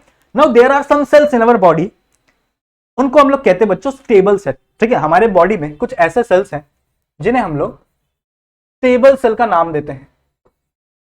कौन कौन से सेल होते हैं स्टेबल सेल? देखो, हमारे लिवर के सेल बच्चों स्टेबल सेल कहलाते हैं, our liver cells are known as stable cell. फिर हमारे किडनी के सेल्स स्टेबल सेल कहलाते हैं। समझ में आ रही बात? अब स्टेबल सेल्स है क्या? देखो, स्टेबल सेल्स ऐसे सेल्स को कहा जाता है जो सिर्फ और सिर्फ बहुत ही एक सर्टेन क्राइटेरिया में ही डिवीजन करें, मतलब एक टाइम होगा तभी डिवीजन करेंगे, वरना वो नॉर्मल फेस में कभी भी डिवीजन नहीं करते। मान लो किसी पर्सन का लिवर खराब हो गया, वो बहुत ज्यादा अल्कोहल कंज्यूम करता होगा, और मान लो उसका लिवर खराब हो गया। अब लिवर खराब होने की वजह से मान लो उसने अपना ट्रीटमेंट शुरू कर दिया और उसकी बॉडी वापस हील होना शुरू हो गया। देखो, हमारी बॉडी अपने आप हील कर सकती है खुद को, सही है। तो उस कंडीशन में आपके लिवर सेल्स डैमेज हो चुके हैं, तो उस टाइम पे आपका जो लिवर सेल है बच्चों, वो माइटोसिस करना शुरू करेगा और वापस लिवर सेल्स को फॉर्म कर सकता है। समझ रहे हो? बट नॉर्मल कंडीशन में जब एक परफेक्ट लिवर बन गया, ठीक है, एक नॉर्मल लिवर बन गया, तो वापस इस लिवर सेल का सेल डिवीजन क्या हो जाता है? बंद हो जाता है। समझ रहे हो? तो मतलब ऐसे सेल्स बच्चों जो एक सर्टेन क्राइटेरिया में ही एक सर्टेन टाइम पे ही क्या करेंगे? सेल डिवीजन करेंगे, बट नॉर्मल कंडीशन में वो सेल डिवीजन नहीं करते, ऐसे सेल्स को हम लोग क्या कहते हैं? स्टेबल सेल, सही है। There are some cells which are called as labile cell. बच्चों, देयर आर कुछ सेल्स होते हैं हमारे बॉडी में जिनको लेबाइल सेल कहा जाता है, जो कंटिन्यूस सेल डिवीजन करते रहते, कंटिन्यूस, ठीक है। जैसे हमारे आरबीसी, हर 120 डे में क्या हो रही है? एक नई आरबीसी फॉर्म हो रही है, सही है। तो ऐसा नहीं कि आज से 120 दिन के बीच में कोई आरबीसी बनेगी नहीं, आज कुछ आरबीसी बनी, कल कुछ आरबीसी बनी थी, परसों कुछ आरबीसी बनेगी। अब जो आज जो आरबीसी बनी है वो अगले 120 दिन बाद नहीं बनेगी, जो कल बनी थी वो उसके एक दिन बाद। समझ रहे हो? तो हर दिन नई नई आरबीसी हमारे बॉडी में फॉर्म हो रही है। फिर हमारे स्किन सेल्स, समझ रहे हो? आपको नहीं पता होगा, आपको दिखता नहीं होगा, बट अगर आप ऐसे भी कर रहे हो ना, तो आपकी बहुत सारे स्किन यहां से शेड हो रही है, बहुत सारे सेल्स यहां से शेड हो जा रहे हैं, सही है। तो वो उनका भी वापस फॉर्मेशन, आपकी स्किन सेल्स का भी वापस फॉर्मेशन कंटिन्यूअस फेज में चलता रहता है। तो there are some cells which are known as labile cell. Labile cell मतलब क्या बच्चों? लेबाइल सेल वो सेल्स होते हैं जो कंटिन्यूअस डिवाइड करते हैं, जैसे स्किन, समझ रहे हो? स्किन में जितने सेल्स हैं, जैसे कि आपकी आरबीसी, ठीक है, आरबीसी में जितने सेल्स है वो कंटिन्यूस डिवीजन करते रहते हैं, सही है। तो अभी तो हम लोग इसकी बात नहीं करेंगे, अभी हम लोग बात करते हैं बच्चों स्टेबल सेल की। स्टेबल सेल क्या? मैंने आप लोगों को बताया, स्टेबल सेल्स उन सेल्स को कहा जाता है जो जनरली आपका सेल डिवीजन नहीं करते, बट वो किसी एक सर्टेन कंडीशन में ही सेल डिवीजन करते हैं, जब वो थोड़े बहुत डैमेज हो चुके हों, सही है। उस कंडीशन में आपका सेल कहां जाता है? देखो, जब भी मान लो आपका लिवर सेल है, मान लो it is a liver cell, ये आपका लिवर सेल है और इसको सेल डिवीजन करना पड़ रहा है क्योंकि भैया बहुत खराब कंडीशन हो गई हमारे बॉडी की। तो ये आया, ये जीवन फेस में एंटर हुआ, ठीक है, जीवन फेस में आया, कोई भी सेल आपका जीवन फेस से एंटर होता है, फिर जीवन फेस से वो गया एस फेस में, सही है। फिर यहाँ पे सेल आपका आया, इसमें आपका क्या होगा? एस फेस में आपका डीएनए रेप्लिकेशन हो जाएगा, बहुत सारी चीजें होगी, मैंने आप लोगों को बताया। फिर ये एंटर करेगा जी2 फेस में, सही है, ये आपका सेल जी2 फेस में आ गया, इसके अंदर भी प्रोटीन सिंथेसिस होगा, माइटोकॉन्ड्रिया, क्लोरोप्लास्ट जो भी है वो रेप्लिकेट होगा, और फिर ये पहुंच जाएगा कहां पे? एस एम फेस में, सही है। फिर एम फेस में इसका क्या होगा? एक्चुअल डिवीजन, सही है। एम फेस में क्या होने वाले हैं? इसका एक्चुअल डिवीजन, मतलब एम फेस में आप आगे चल के 2 सेल्स बन जाएंगे, एक सेल यहाँ पे, एक सेल यहाँ पे। अब मान लो जैसे ही ये 2 सेल बने, अब ये 2 सेल बोलते हैं कि यार अब मेरे को डिवीजन नहीं करना, अब मुझे क्या बनना है? स्टेबल बनना है, मुझे नॉर्मल कंडीशन में रहना है, सही है। तो अब ये आपका जो सेल है ये एक बार एंटर करेगा जीवन फेस में, ठीक है, ये जो सेल है आपका ये एंटर करेगा जीवन फेस में, बट ये जीवन फेस से आगे नहीं जाएगा, ये जीवन फेस से ही यहां से इस सेल साइकिल से एग्जिट ले लेगा और ये चला जाएगा बच्चों G0 फेस में। कहां चला जाएगा? G0 फेस में। तो हम लोगों को क्या समझ में आया कि G0 एक ऐसी फेज है जहां पे सेल डिवीजन क्या कर रहे हैं? रेस्ट करते हैं। रेस्ट मतलब क्या? वो सेल डिवीजन नहीं करते, जितने भी सेल्स हैं वो सेल डिवीजन नहीं करते। अगर उनको सेल डिवीजन नहीं करना होगा तो वो जीवन फेस में एंटर करेंगे, और जीवन फेस से एंटर करके वो कहां चले जाएंगे? आपके G0 फेस में। हमेशा याद रखो, कभी भी ऐसा मत करना कि एम फेस से डायरेक्ट G0 फेस में घुसा देना, ऐसा मत कभी भी करना। हमेशा क्या होता कि आपके सेल्स जीवन फेस में एंटर करेंगे, सही है, और जीवन फेस के बाद चले जाएंगे कहां पे? आपके G0 फेस में। क्लियर है? तो मतलब वो सेल साइकिल से बच्चों एग्जिट ले रहे हैं, वो क्या कर रहे हैं, सेल साइकिल को छोड़ के बाहर चले जा रहे हैं। और मान लो इन सेल्स का कभी मन किया, मान लो ये सेल आपका पहुंच गया यहाँ पे जी नॉट फेज में, लेकिन इनको वापस कभी मन किया, कभी वापस चुल मची कि भैया चलो सेल डिवीजन करते हैं, तो ये जी नॉट फेज से वापस यहीं पे एंटर कर जाएंगे आपके जीवन फेज में, समझ रहे हो, और वापस इस सेल साइकिल को कंटिन्यू कर जाएंगे। समझ में आ रही बात? ठीक है, तो ये क्या करते हैं, सेल साइकिल को एग्जिट कर देते हैं। सही है, जब मैंने लास्ट टाइम एक वीडियो बनाई थी इसके ऊपर, जब मैं जेआर ट्यूटोरियल्स में पढ़ा रहा था, तो मैंने वहां पे गलती से बोल दिया था कि जो सेल साइकिल है वो सस्पेंड करते हैं। ठीक है, बाद में मैंने पढ़ा काफी, तो हर बुक में लिखा हुआ है कि वो सस्पेंड नहीं करते बच्चों, वो एग्जिट करते हैं, सेल साइकिल को एग्जिट करते हैं। ठीक है, तो वो करेक्शन है, एक करेक्शन है आपकी लास्ट वीडियो से। लास्ट वीडियो में मैंने सस्पेंड बोल दिया था कि वो सस्पेंड कर देते हैं आपकी सेल साइकिल को, बट वो सस्पेंड नहीं करते, वो क्या हो जाते हैं, एग्जिट कर देते हैं। मैंने बहुत सारी बुक्स पढ़ी, उसमें लिखा हुआ था। सही है, तो समझ में आई बात, ये जी नॉट फेज समझ में आ गया। जी नॉट फेज इज एक्चुअल में रेस्टिंग फेज। रेस्टिंग फेज मतलब क्या, कि आपके सेल डिवीजन, सेल्स को अगर डिवीजन नहीं करना होगा, अगर आपके सेल्स को डिवीजन नहीं करना होगा, तो वो पहले जी नॉट फेज में एंटर करेंगे। यहाँ पे बहुत सारा खिचपिच मच गया ना, थोड़ा अच्छे से करते हैं। देखो देखो, आपके सेल्स को अगर डिवीजन नहीं करना होगा तो यहाँ पे सेल आए, ठीक है, अब ये पहले एंटर होंगे इस जीवन फेज में। पहले तो ये सेल्स को जीवन फेज में आना ही आना है, सारे सेल्स को जीवन फेज में आना ही आना है। उसके बाद ये जीवन फेज से फिर एंटर करेंगे आपके जी नॉट फेज में। समझ में आई बात? ठीक है, फिर ये जी नॉट फेज में कब तक रहेंगे, जब तक इनको सेल डिवीजन करने का मन नहीं करता। जब तक इनका सेल डिवीजन करने का मन नहीं है, तब तक ये कौन से फेज में रहेंगे, जी नॉट फेज में रहेंगे। और जब इनका मान लो वापस मन करता है, तो ये जी नॉट फेज से वापस जंप कर जाएंगे आपके जीवन फेज में, और ये फिर से क्या करेंगे, सेल डिवीजन करना स्टार्ट कर जाएंगे। समझ में आ रही बात? तो ये जी नॉट फेज क्या है, it is a resting phase. तो ये there are some cells called as permanent cell. हमारे बॉडी में कुछ परमानेंट सेल्स होते हैं, वो कभी डिवीजन नहीं करते, वो कभी डिवीजन नहीं करते। जैसे उनका एग्जांपल है मसल सेल। मसल सेल्स होते हैं जो हमारे बॉडी में, ये कभी भी बच्चों डिवीजन नहीं करते। सही है, उसके बाद नर्व सेल, जो हमारे ब्रेन में सेल्स होते हैं, ब्रेन के सेल्स कभी भी डिवीजन नहीं करते। समझ में आई बात? ठीक है, तो इसका मतलब क्या है कि ये हमेशा जी नॉट फेज में ही रहेंगे। समझ में आ रही बात? तो अगर आपको एग्जाम में क्वेश्चन आता है कि ऐसे कौन से सेल्स हैं जो हमेशा जी नॉट फेज में रहते हैं, जो कभी भी जी नॉट फेज से बाहर नहीं आते, तो आप ये दो एग्जांपल दे सकते हो। आप कौन कौन से, एक आपके मसल सेल और एक आपके नर्व सेल। इन सेल्स को बच्चों परमानेंट सेल्स कहा जाता है। ऐसे सेल्स को क्या कहते हैं हम लोग, परमानेंट सेल। क्लियर है? तो मैंने आप लोगों को तीन सेल्स के टाइप भी बता दिए। एक आपके लेबाइल सेल जो हमेशा डिवीजन करते हैं, एक आपके स्टेबल सेल जो जरूरत पड़ने पे डिवीजन करते हैं यार, जिनको कोई चुल नहीं है, हमेशा जरूरत पड़ेगी तभी डिवीजन करेंगे वरना नहीं करेंगे, और एक है आपके परमानेंट सेल जो कभी भी डिवीजन ही नहीं करते। तो ये हमेशा ऑलवेज हमेशा किस फेज में रहेंगे, always in G naught phase. समझ रहे हो? समझ रहे हो? ठीक है, तो अगर आपसे किसी ने पूछा कि कौन सा ऐसा सेल है जो हमेशा जी नॉट फेज में रहता है, तो आपको क्या बताना है, मसल सेल और नर्व सेल। क्लियर है? क्लियर है, समझ में आ गया? तो this is the G naught phase. चलो आ जाओ, बढ़ते हैं अपने नेक्स्ट यानी एम फेज की तरफ। तो नेक्स्ट अब हम लोग को बच्चों शुरू करना है एम फेज। अब एम फेज दो प्रकार के फेज है। देखो एम फेज को हम लोग क्या बोलते हैं, एक्चुअल डिवीजन होती है। यहाँ पे एक्चुअल डिवीजन कहां पे हो रही है, आपके एम फेज में हो रही है। ठीक है, जो भी सेल डिवाइड होने वाला है वो आपके एम फेज में डिवाइड होने वाला है। अब इसका नाम एम फेज क्यों पड़ा बच्चों, एक्चुअल में डिवीजन दो प्रकार की है और दोनों प्रकार की डिवीजन का नाम एम से शुरू होता है, ऐसा मुझे मानना है, तो इसलिए इसका नाम एम से रख दिया होगा, दैट इज एम फेज। ठीक है, कौन सी दो टाइप की सेल डिवीजन है, आ जाओ देखते हैं। सबसे पहली है बच्चों माइटोसिस। ठीक है, सबसे पहली टाइप ऑफ एम फेज है mitosis and the second one is meiosis. ठीक है, सबसे पहली क्या है आपकी माइटोसिस और दूसरी कौन सी है आपकी मियोसिस। तो ये दोनों का नाम एम से शुरू होता है, इसीलिए इसका नाम एम फेज रख दिया होगा मे बी। ठीक है, समझ में आ रही बात? तो एक्चुअल में क्या होता है, देखो आ जाओ, दोनों फेसेस, दोनों अलग अलग टाइप की सेल डिवीजन को और दोनों अलग अलग टाइप की एम फेज को हम लोग धीरे धीरे समझते हैं क्या होता है। देखो अगर मैं बात करूं बच्चों, एक सेल है, अब आप सबको पता होगा, मान लो दिस इज द सेल। अब आप सब बच्चों को ये पता होगा जरूरी कि हमारे जो सेल है, मान लो ह्यूमन के बॉडी का जो सेल है, उसके अंदर कितने क्रोमोसोम होते हैं, सबको पता होगा? बताओ जरा कमेंट सेक्शन में, मैं ही बता देता हूं। चलो, सबके अंदर, हमारे ह्यूमंस बॉडी में सबके अंदर कितने क्रोमोसोम्स होते हैं, 46 क्रोमोसोम होते हैं। या फिर हम इसे ऐसे भी लिख सकते हैं कि we have 23 pairs of chromosome. सही है, ऐसे भी लिख सकते हैं ना, क्योंकि हमारे क्रोमोसोम कभी भी अकेले नहीं भटकते, वो हमेशा पेयर में प्रेजेंट होते। सही है, वो हमेशा कैसे प्रेजेंट होते हैं? पेयर में प्रेजेंट होते हैं, पेयर में देखने के लिए मिलते। सही है, तो हमारे पास टोटल कितने क्रोमोसोम है? 46 क्रोमोसोम है, और अब हम कह सकते हैं कि ये 46 क्रोमोसोम 23 पेयर्स में प्रेजेंट है।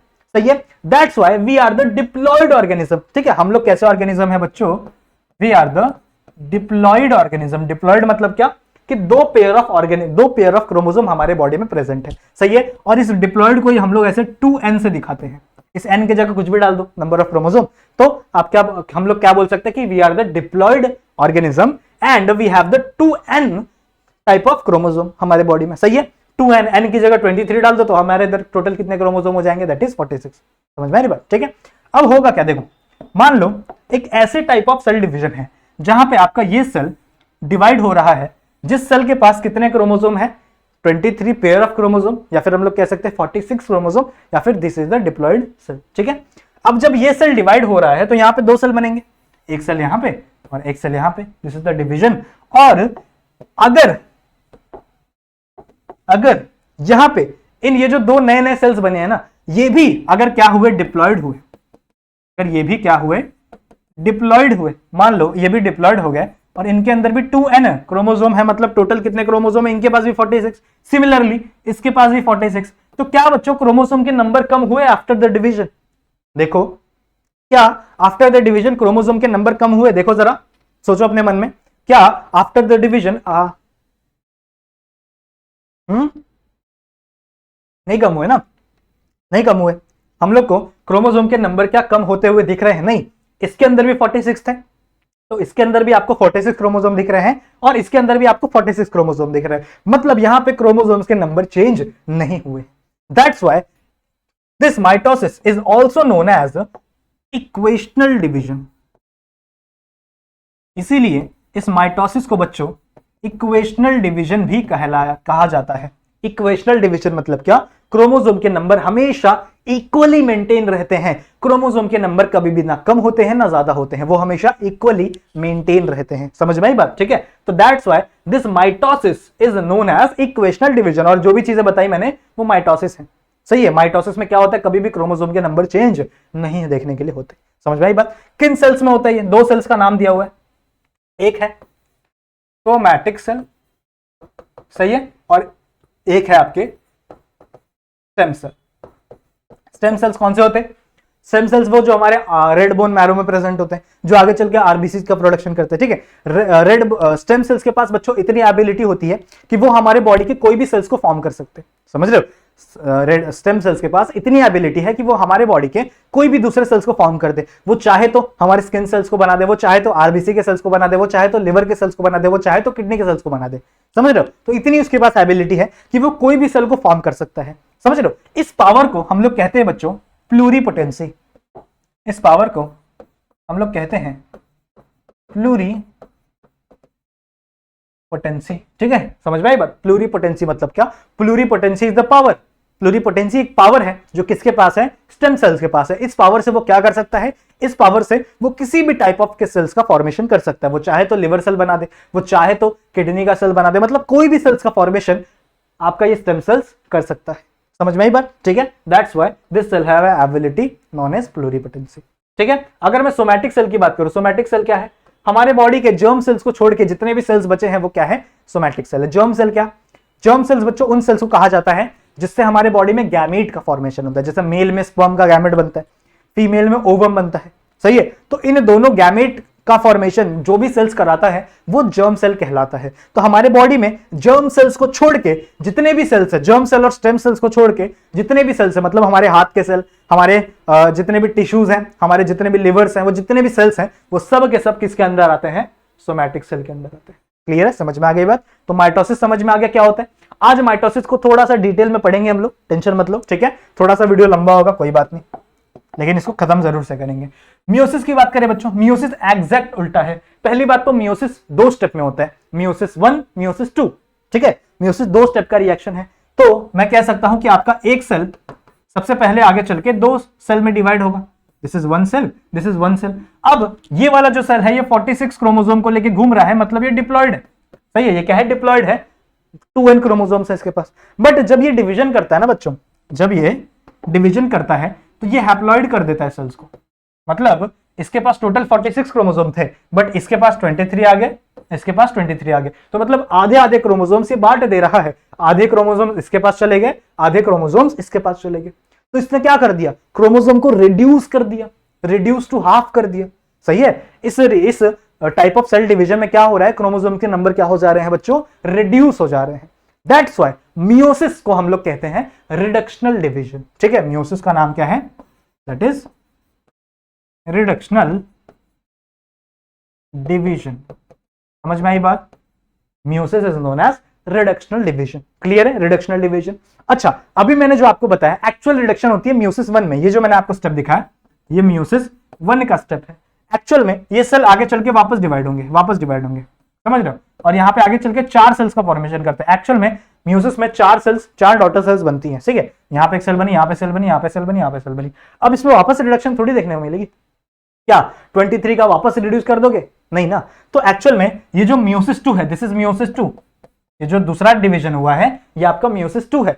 तो इस डिवीजन में रिडक्शन देखने के लिए नहीं मिलती। This step is as it is same as mitosis. तो यहाँ पे कोई भी चेंजेस नहीं होती। तो यहाँ पे भी 23, यहाँ पे भी 23, यहाँ पे भी 23 और यहाँ पे भी 23। समझ रहे हो? तो मतलब देखो यहाँ पे रिडक्शन देखने के लिए नहीं मिलता, यहाँ पे रिडक्शन देखने के लिए नहीं मिलता। तो मियोसिस 2 हम लोग ऐसा लिखते हैं कि meiosis 2 is as it is same as mitosis. मतलब मियोसिस 2 क्या है? इक्वेशनल डिवीजन है। बट मियोसिस 1 क्या है? रिडक्शनल डिवीजन है, क्योंकि यहाँ पे एक्चुअल में रिडक्शन देखने के लिए मिल रही है। क्लियर है? समझ में आ गया बात? चलो आ जाओ, शुरू करते हैं माइटोसिस की कहानी और समझते हैं एक्चुअल में माइटोसिस है क्या। आ जाओ शुरू करते हैं, एक्चुअल में माइटोसिस है क्या।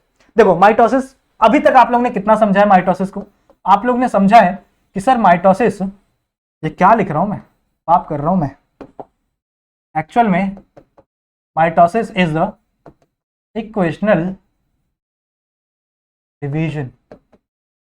ठीक है, एक्चुअल में क्या है? जो माइटोसिस है वो इक्वेशनल डिवीजन है। मतलब यहां पे क्रोमोसोम्स के नंबर चेंज नहीं होने वाले। जितने क्रोमोसोम्स आपके पेरेंट के सेल में है उतने ही नंबर ऑफ क्रोमोसोम आपके डॉटर के सेल में होंगे। अगर आपका पेरेंट डिप्लॉयड है तो आपका जो डॉटर होंगे वो भी डिप्लॉयड होंगे। अगर आपका पेरेंट हैप्लॉयड है तो आपके डॉटर भी हैप्लॉयड होंगे। जैसे बहुत सारे हम लोग को बैक्टीरिया के अंदर देखने मिलता है, बहुत सारे छोटे छोटे बैक्टीरिया होते हैं जो माइटोसिस करते हैं।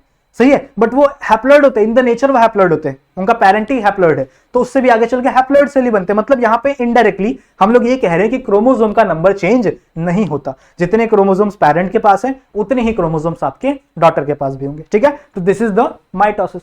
अब अगर हम लोग बात करें तो बच्चों माइटोसिस 2 प्रकार के, माइटोसिस 2 प्रकार के। अभी तक हम लोग ने क्या किया? देखो अभी तक हम लोग ने G1, G2 और एस फेस में क्या क्या चीजें की है भैया? अभी तक हम लोग ने जितने भी सेल ऑर्गेनेलीज थे सबको डिवाइड कर लिया। जितने भी आपके क्रोमोसोम थे सबका जो डीएनए का कंटेंट है वो डबल कर लिया। सेंट्रोसोम को डिवाइड कर लिया। मतलब जितने भी चीजें थी, प्रोटीन सिंथेसिस थे, वो सब कर लिया। मतलब जितने भी प्रिपरेशन करने थे हम लोग को इस डिवीजन के लिए वो सब हो चुके हैं। सही है, सिर्फ क्या डिवाइड होना बचा है? याद करो, सिर्फ डिवाइड होना बचा है बच्चों आपका न्यूक्लियस। ठीक है, आपका न्यूक्लियस डिवाइड होना बचा है। और nucleus is very important thing. अगर न्यूक्लियस नहीं होगा तो यार सेल किस काम का? क्योंकि nucleus is the brain of the cell, ऐसा कहा जाता है। सही है, तो मुझे इस न्यूक्लियस को भी डिवाइड करना पड़ेगा। न्यूक्लियस का डिवीजन एम फेस में होता है। ठीक है, समझ में आ रही बात? ठीक है, अब हम लोग ऐसा तो नहीं कर सकते कि एक सेल को न्यूक्लियस दे दें। मान लो एक सेल को मैंने न्यूक्लियस दे दिया और ये सेल बेचारा बिना न्यूक्लियस के घूम रहा है, ऐसा तो नहीं कर सकते। मुझे दोनों को न्यूक्लियस देना पड़ेगा। मतलब सबसे पहले मुझे इस न्यूक्लियस का डिवीजन करना पड़ेगा। ठीक है, सबसे पहले मुझे क्या करना पड़ेगा? इस न्यूक्लियस का डिवीजन करना पड़ेगा और बाद में मैं सेल का क्या करूंगा? डिवीजन करूंगा। सही है, तो माइटोसिस इसीलिए बच्चों 2 स्टेप्स में डिवाइड हो जाती है। आपकी जो माइटोसिस है वो 2 स्टेप्स में डिवाइड हो जाती है। सबसे पहला स्टेप है बच्चों कार्योकाइनेसिस। ठीक है, सबसे पहला स्टेप क्या है आपका? Karyokinesis. And the second step is cytokinesis. Now इतने बड़े बड़े वर्ड हैं, इनका मीनिंग क्या है भैया? इनका मीनिंग एकदम सिंपल है। देखो, कार्यो का मतलब होता है न्यूक्लियस। दिमाग ध्यान से सुनो, ठीक है, दिमाग लड़ाओ थोड़ा सा। कार्यो का नॉर्मल सा मतलब क्या होता है? न्यूक्लियस। और काइनेसिस का मतलब होता है बच्चों डिवीजन। ठीक है, काइनेसिस का मतलब क्या होता है, division. So division of nucleus is known as karyokinesis. समझ में आई बात, ठीक है, division of nucleus is known as karyokinesis. क्यों? क्योंकि कार्यो का मतलब होता है न्यूक्लियस एंड काइनेसिस का मतलब क्या होता है, division. So division of nucleus is known as karyokinesis, पहला स्टेप हो गया। दूसरा है साइटोकाइनेसिस। देखो काइनेसिस का मतलब सेम है, डिवीजन, ठीक है, काइनेसिस का मतलब सेम है आपका, डिवीजन।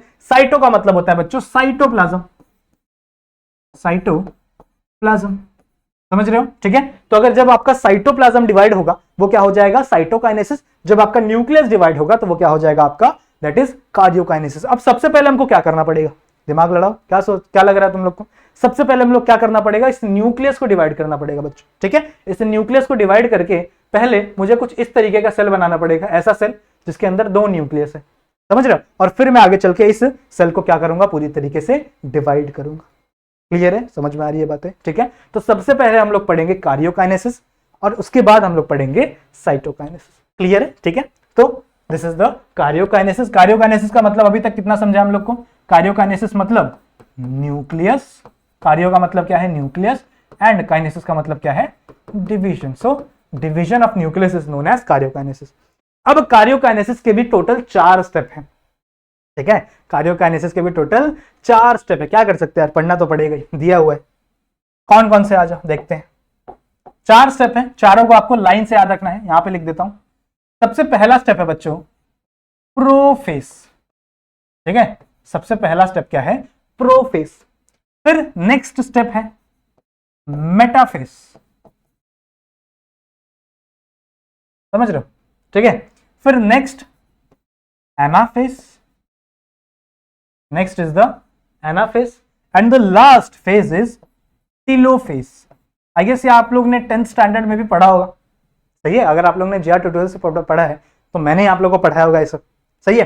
तो क्या बोला मैंने आप लोग को, कार्योकाइनेसिस आगे चल के 4 स्टेप्स में डिवाइड हो गया है, 4 छोटे छोटे और स्टेप्स में डिवाइड हो गया है। सबसे पहला स्टेप है प्रोफेस। देखो प्रोफेस मतलब क्या, प्रो मतलब क्या, प्रिमिटिव, जो सबसे पहले आता है वो उसके आगे प्रो लगा दिया जाता है, सही है। So prophase is the primitive phase, सबसे पहली फेस है। फिर है मेटाफेस, समझ रहे हो, मिडल वाला फेस। फिर आपका anaphase and last is the telophase. Telo मतलब क्या, लास्ट, जैसे टी से टर्मिनल होता है ना, टर्मिनल स्टेशन देखा आप लोग ने, जो लास्ट स्टेशन होता है, जैसे हमारे यहाँ पे चर्च गेट है, फिर छत्रपति शिवाजी महाराज टर्मिनस है, तो टर्मिनस है मतलब क्या है, उसके आगे ट्रेनें नहीं जाती। वैसे ही टी यानी टिलो मतलब ये क्या है, आपका लास्ट फेस है, जिसके आगे और कोई फेस अवेलेबल नहीं है। समझ में आ रही बात, ठीक है। तो अब इस सारे के सारे फेसेस को बच्चों 1 बाय 1 हम लोग को देखना पड़ेगा, 1 बाय 1 समझना पड़ेगा कि हर फेस में क्या हो रहा है, कौन से फेस के अंदर कौन सी चीजें हो रही हैं, वो 1 बाय 1 करके हम लोग को देखना पड़ेगा। आ जाओ समझते हैं, पढ़ते हैं, मजा आएगा। सबसे पहला है बच्चों प्रोफेस। अब देखो अभी तक कितनी चीजें, अगर मैं बात करूं सेल्स के अंदर क्या क्या है, सेल्स के अंदर आपका जितने भी सेल ऑर्गेनेल्स थे वो डबल हुए पड़े, ठीक है। आपके अंदर इसके अंदर एक न्यूक्लियस पड़ा हुआ, अब न्यूक्लियस का डिवीजन करना है, तो सबसे पहले क्या होगा, सबसे पहले, अच्छा प्रोफेस भी 2 फेज में डिवाइड है, एक लेट प्रोफेस और एक अर्ली प्रोफेस। उल्टा लिख दिया मैंने, दोनों को उल्टा लिखना चाहिए। पहला है एक अर्ली प्रोफेस मतलब पहले वाला, और एक लेट प्रोफेस, ठीक है। 2 चीजें हैं, एक आपका अर्ली प्रोफेस, एक लेट प्रोफेस है, कुछ नहीं है। आ जाओ देखते हैं। सबसे पहले क्या होगा बच्चों, देखो सबसे पहली आपकी न्यूक्लियर मेम्ब्रेन डिसअपियर होना शुरू हो जाती है। Nuclear membrane starts to disappear, समझ रहे हो। आपकी न्यूक्लियर मेम्ब्रेन, इसके अंदर एक न्यूक्लियर, अभी बताऊंगा स्ट्रक्चर बना के भी समझाऊंगा, बट अभी तुम लोग क्या बोल रहा हूं मैं कि प्रोफेज में क्या क्या हो रहा है। प्रोफेज में आपकी जो न्यूक्लियर मेम्ब्रेन है वो डिसअपियर होना स्टार्ट हो रही है, मतलब गायब होना स्टार्ट हो रही है। साथ ही साथ यहां पे क्रोमोसोम्स का कंडेंसेशन देखने के लिए मिल रहा है, कंडेंसेशन ऑफ क्रोमोसोम, समझ रहे हो। क्रोमोसोम्स आपके कंडेंस हो रहे हैं, क्रोमोसोम्स आपके कंडेंस हो रहे हैं, क्लियर है, ठीक है। देखो नेचुरली क्या होता है कि हम लोग क्रोमोसोम्स को नहीं देख सकते, अगर आप इलेक्ट्रॉन माइक्रोस्कोप से भी देखोगे तो आप क्रोमोसोम्स को नहीं देख पाओगे। क्रोमोसोम्स सिर्फ और सिर्फ डिवीजन के टाइम पे ही विजुअल मतलब अपीयर होते हैं। हम लोग को क्रोमोसोम्स सिर्फ और सिर्फ डिवीजन के टाइम पे हम लोग देख सकते हैं, समझ में आ रही बात, ठीक है। तो होता क्या है, इनका कंडेंसेशन शुरू हो जाता है। पहले एकदम ना थ्रेड लाइक फैले होते हैं, थ्रेड जैसा स्ट्रक्चर में इधर उधर फैले होते हैं, ठीक है। कुछ ऐसे फैले होते हैं, ऐसे ऐसे ऐसे फैले होते हैं, ऐसे, समझ रहे हो। विद देयर सिस्टर क्रोमैटिड ऐसे स्ट्रक्चर में फैले होते हैं। बट इनका कंडेंसेशन करना पड़ेगा भैया, क्योंकि इनका डिवीजन करना है। तो इनका कंडेंसेशन स्टार्ट होता है कहां पे आपके, दैट इज प्रोफेज में। क्लियर है? और कौन कौन सी चीजें हो रही है, और आपके जितने भी सेल ऑर्गेनेली हैं, सेल ऑर्गेनेली हैं, cell organelle starts to disappear, आपके सेल ऑर्गेनेली भी क्या हो जाएंगे, डिसअपियर हो जाएंगे। क्लियर है? कौन कौन सी चीजें हो रही है। फिर आपका जो सेंट्रोजोम है, याद है सेंट्रोजोम जो एस फेस में डिवाइड हुआ था, सेंट्रोजोम आपका अपोजिट डायरेक्शन में जाना शुरू हो जाएगा। ठीक है, centrosome starts moving in opposite direction, समझ रहे हो, अपोजिट डायरेक्शन। क्लियर है? तो इतनी चीजें बहुत है, इतनी चीजें होती हैं आपके प्रोफेज में। कौन कौन सी चीजें शुरू हुई थी, देखो ध्यान से सुनो। सबसे पहले आपका क्या हुआ, जो न्यूक्लियर मेम्ब्रेन है वो डिसअपियर होना स्टार्ट हुई। फिर आपका कंडेंसेशन स्टार्ट होता है बच्चों, किसका, क्रोमोसोम का। क्रोमोसोम कंडेंस होना शुरू हो जाता है, एक जगह पे ठीक से जमा होना शुरू हो जाते हैं। फिर आपका जितने भी सेल ऑर्गेनेली हैं वो डिसअपियर होना स्टार्ट हो रहे हैं। फिर आपके जो सेंट्रोजोम है वो अपोजिट डायरेक्शन में मूव होना शुरू हो रहे हैं। तो आज आपको डायग्राम में दिखाता हूं, डायग्राम में और अच्छे समझेगा। सबसे पहला क्या कि आपकी जो न्यूक्लियर मेम्ब्रेन है वो डिसअपियर हो रही है। तो कुछ इस तरीके से बना दूं, मतलब देख रहे हो यहाँ पे डिसअपियर होना स्टार्ट हो रही है। सही है? मतलब अब नेक्स्ट क्या हो रहा है, इसके अंदर क्रोमोसोम्स का कंडेंसेशन देखने मिल रहा है। मतलब आपके क्रोमोसोम्स एक जगह पे जमा हो रहे हैं। पहले वो as a thread like structure में फैले फैले थे, समझ रहे हो, पहले ऐसे थ्रेड लाइक स्ट्रक्चर में वो फैले फैले थे। बट अब इसके अंदर जितने भी क्रोमोसोम्स है वो क्या हो रहे हैं, एक जगह पे जमा हो रहे हैं, इकट्ठे हो रहे हैं। फिर जितने भी सेल ऑर्गेनेलीज थे वो यहाँ पे डिसअपियर होना शुरू हो जाएंगे। और यहाँ पे आपके जो सेंट्रोजोम थे, दो सेंट्रोजोम, एक सेंट्रोजोम यहाँ पे and another one is here, ये जो दोनों सेंट्रोजोम है ये अपोजिट डायरेक्शन में मूव करना शुरू कर देंगे। समझ रहे हो, एक सेंट्रोजोम यहां मूव करना शुरू कर देगा, दूसरा सेंट्रोजोम दूसरे साइड मूव करना शुरू कर देगा। क्लियर है? और दोनों अपोजिट डायरेक्शन में जाएंगे। क्लियर है? ये सब कुछ कहां हो रहा है, आपके प्रोफेज में। क्लियर है? कहां पे हो रहा है, आपके प्रोफेज में। और इतना होता है, इसके बाद चालू हो जाता है कौन सा, आपका मेटाफेज। ठीक है, अब मेटाफेज का देखो, मेटाफेज में क्या होगा। मेटाफेज में बच्चों जो भी चीजें प्रोफेज में शुरू हुई थी ना, उनका कंप्लीशन होता है आपके मेटाफेज में। ठीक है, जो भी चीजें शुरू हुई थी कहां पे, प्रोफेज में, वो सब की सब चीजों का कंप्लीशन कहां पे होता है, आपके मेटाफेज में। मतलब कौन कौन सी चीजें होंगी, nuclear membrane, nuclear membrane and cell organelle, cell organelle completely disappear. Completely क्या हो गया, ये डिसअपियर हो। यही दोनों शुरू हुए थे डिसअपियर हो ना, now they are completely disappear. ठीक है, एंड दूसरा क्या है, कंडेंसेशन, कंडेंसेशन ऑफ, किसका कंडेंसेशन शुरू हुआ था, क्रोमोसोम का। क्रोमोसोम कंप्लीटेड, मतलब टोटली क्या हो गया, कंडेंस हो गए, ये भी कंप्लीट हो गए।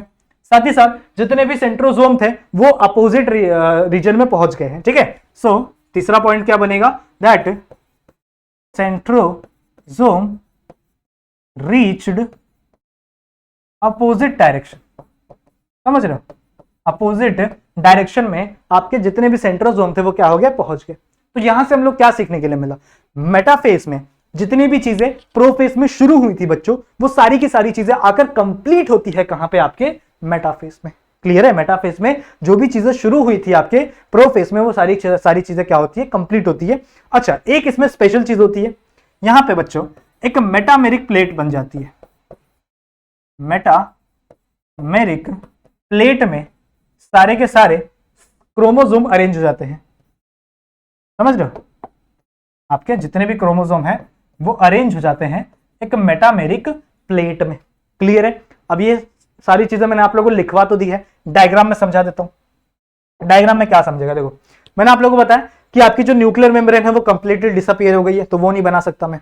सही है? फिर आपके कंडेंसेशन हो गया है क्रोमोसोम के, कंप्लीटली कंडेंसेशन हो गया, और आपके जो सेंट्रोजोम है वो अपोजिट डायरेक्शन में पहुंच गए। मान लो तो एक आपका सेंट्रोजोम यहां पहुंच गया और एक आपका सेंट्रोजोम यहां पहुंच गया।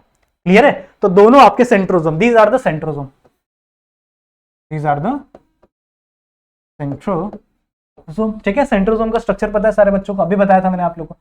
यहाँ पे दो यूनिट होती है ऐसे, एक सीधी और एक उसकी 90 डिग्री। इनको क्या बोलते हैं, सेंट्रियोल। भूलना नहीं है, कोई भी चीज भूलना नहीं है। ठीक है, इतने बार मैं आप लोगों को रिवीजन करा दूंगा कि आप लोग कोई चीज भूलोगे ही नहीं, सब याद हो जाएगा।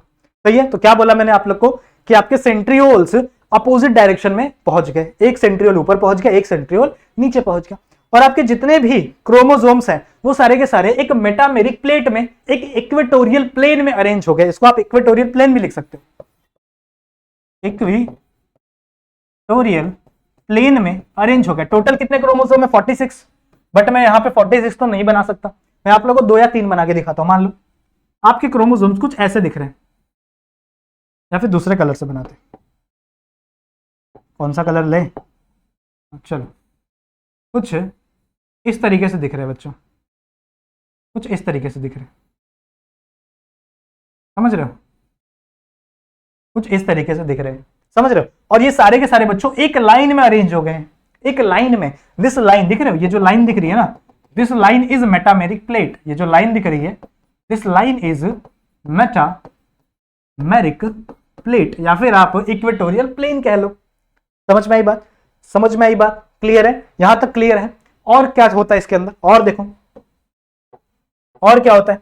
आपके ये जो सेंट्रोसोम्स हैं जो अपोजिट डायरेक्शन में पहुंच गए थे ना बच्चों, अब ये इनके अंदर से कुछ फाइबर निकलता है, यहां से इनके अंदर से कुछ फाइबर निकलने लगता है। इस फेस में कुछ फाइबर्स निकलने लगते हैं। This fibres are known as spindle fibre. दे लिख दो ऐसे, and they release spindle fibre.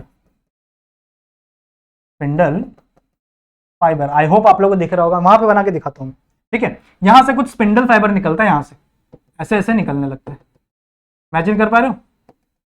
यहां से कुछ स्पिंडल फाइबर यहां से ऐसे रिमूव होना शुरू हो गया है। This are the spindle fibre. Clear है? सो इतनी चीजें होती हैं आपके मेटाफेस में। इसका एक बार स्क्रीनशॉट ले लो फटाक से, ले लो ले लिया। चलो नेक्स्ट चलते हैं। समझ में आ गया मेटाफेस क्या होता है? मेटाफेस में कुछ नहीं हुआ बच्चों, जो भी चीजें स्टार्ट हुई थी आपके प्रोफेस में वो सारी की सारी चीजें आके कंप्लीट हुई है यहाँ पे।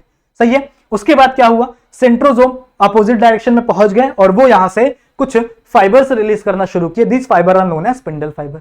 सही है? और आपके जितने भी क्रोमोसोम्स हैं वो सारे के सारे एक प्लेन में अरेंज हो गए हैं। This plane is metameric plate या फिर इक्वेटोरियल प्लेन। दिख रहा है आप लोग को? मैंने यहाँ पे सिर्फ 2 ही ड्रॉ किए हैं, बट टोटल 46 क्रोमोसोम ऐसे एक प्लेन में अरेंज हो जाएंगे। क्लियर है? और यहां से क्या निकलने लग रहा है आप लोग को? स्पिंडल फाइबर देखने के लिए मिल रहा है। These are all the metaphase. Now next phase is the anaphase. ठीक है? एनाफेस में क्या होगा? एनाफेस में क्या होगा? देखो एनाफेस में क्या होगा, spindle fibre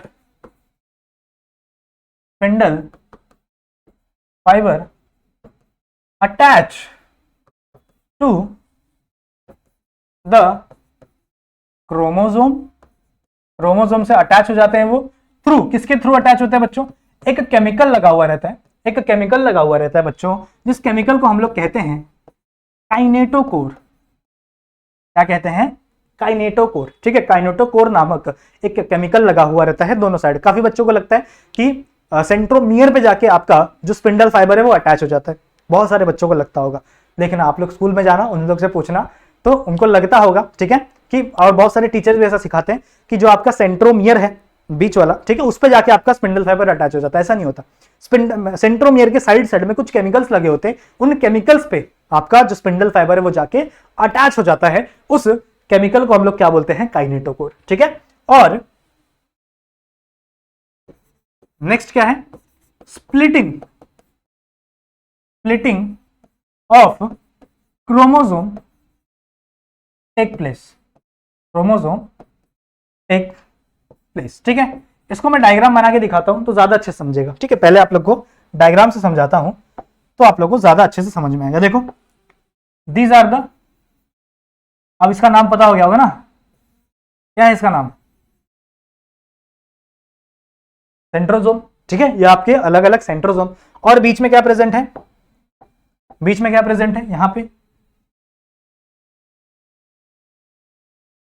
these are the chromosome या फिर सिस्टर क्रोमैटिड कह लो। तो ये ऐसा प्रेजेंट है, मेटामेरिक प्लेट में प्रेजेंट है। टोटल 46 प्रेजेंट होते हैं। मैंने यहाँ पे सिर्फ 2 ही दिखाया बच्चों, चलेगा 2 भी दिखाओगे तो समझाने के लिए। ठीक है? अब मैंने आपको क्या बताया कि यहाँ पे यहां पे ध्यान से देखो, यहां पे कुछ केमिकल प्रेजेंट होते हैं, यहां पे और इस साइड में, दोनों साइड में, इस साइड में भी और इस साइड में भी कुछ केमिकल्स प्रेजेंट होते हैं, और इन केमिकल से आकर आपके स्पिंडल फाइबर अटैच होने वाले हैं। These chemicals are known as, what are they known as kinetochore. I hope आप लोगों को रेड कलर दिख रहा होगा, दिख रहा है? हाँ दिख रहा है।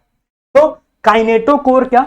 काइनेटोकोर वो केमिकल है जो कहां लगे हुए हैं, दोनों साइड लगे हुए हैं। अब होगा क्या, आपके सेंट्रोजोम से यहां पे स्पिंडल फाइबर निकलेंगे और वो आके इस काइनेटोकोर से अटैच हो जाएंगे। सिमिलरली यहां से भी निकलेंगे और यहां से इसको अटैच कर लेंगे। सिमिलरली इस साइड से भी ये इसके काइनेटोकोर पे अटैच हो गया और यहां से ये इसके काइनेटोकोर पे अटैच हो गया। दिख रहा है? कुछ ऐसा स्ट्रक्चर बनता है, कुछ ऐसा ब्यूटीफुल सा स्ट्रक्चर बनता है। अब होगा क्या, अब होगा बच्चों ये कि ये दोनों क्रोमोसोम्स बीच से फट जाएंगे।